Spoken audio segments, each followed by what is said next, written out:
बिस्मिल्लाहिर्रहमानिर्रहीम। अस्सलाम वालेकुम मेरे प्यारे साथियों। लाहौर जैसे गर्म शहर में इस साल ठंड शिद्दत से पड़ रही है। पाकिस्तान के पहाड़ी इलाकों में आजकल शदीद बर्फबारी का सिलसिला जारी है, जिससे ठंड की शिद्दत में इजाफा हो चुका है। इस शदीद बर्फबारी और ठंड के मौसम में जबकि एक सेहतमंद और तवाना इंसान का बाहर निकलना दुश्वार है, वहाँ एक छोटा सा फूल सा बच्चा जिसकी अभी पढ़ने लिखने और खेलने कूदने की उम्र है, कोयटा में शदीद सर्दी और बर्फबारी के हालात में बूट पॉलिश करने के लिए गली में दीवार के साथ पॉलिश का सामान रखे हुए पाया गया।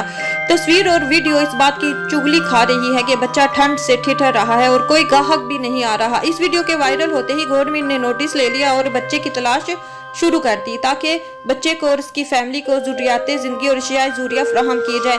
मगर ताहाल बच्चे की तलाश जारी है, क्योंकि बच्चा शदीद बीमार होने की वजह से 2 दिन से काम पर नहीं देखा गया।